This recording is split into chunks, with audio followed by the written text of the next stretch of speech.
اعوذ باللہ من الشیطان الرجیم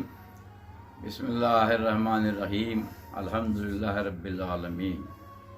والصلاۃ والسلام علی سید الانبیاء خاتم النبیین قال اللہ تعالی فی کتاب مجید هو اصدق الصادقین بسم اللہ الرحمن الرحیم قل لا اسألکم علیہ اجرا الا المودۃ فی القربى وقال رسول اللہ صلی اللہ علیہ وسلم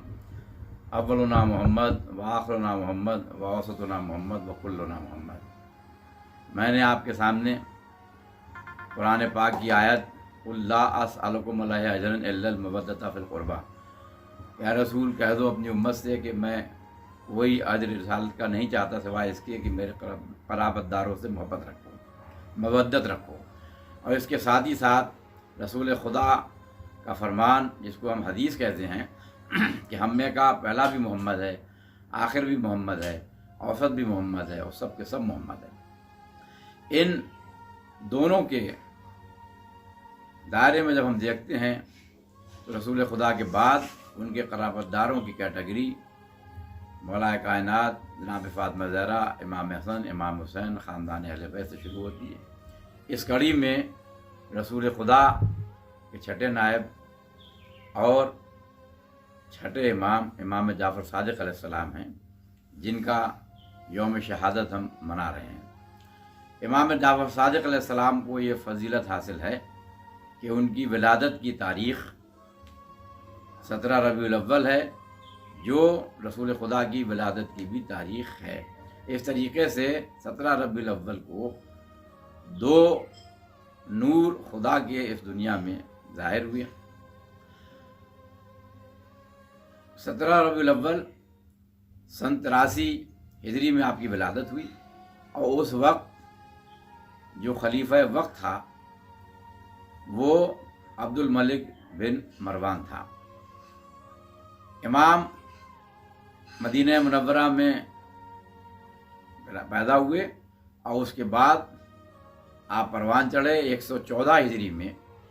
امام محمد باقر علیہ السلام کی شہادت ہوئی، اور اس کے بعد میں امامت کے فرائض آپ نے انجام دیے 148 ہجری تک۔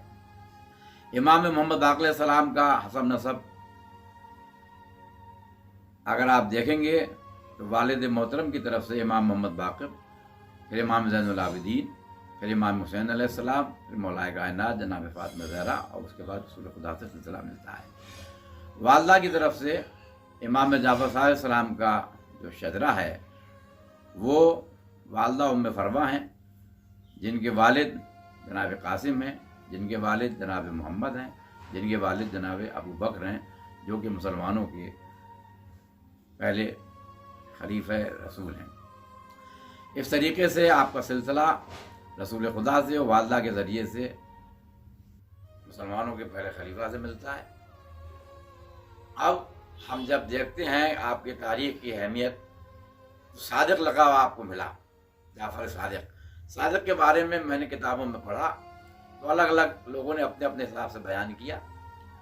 ہماری روایات کے حساب سے جو شیعوں کی روایات ہیں اس میں یہ ہے کہ رسول خدا نے اپنے 12 جانشینوں کے نام کے ساتھ ساتھ ان کی کنیت بھی بتا دی تھی، ان کا لقب بھی بتا دیا تھا۔ لہذا رسول خدا نے بتایا تھا کہ میرا چھٹا جو نائب ہوگا وہ صادق ہوگا۔ اس طریقے سے ہم صادق لقب لگاتے ہیں۔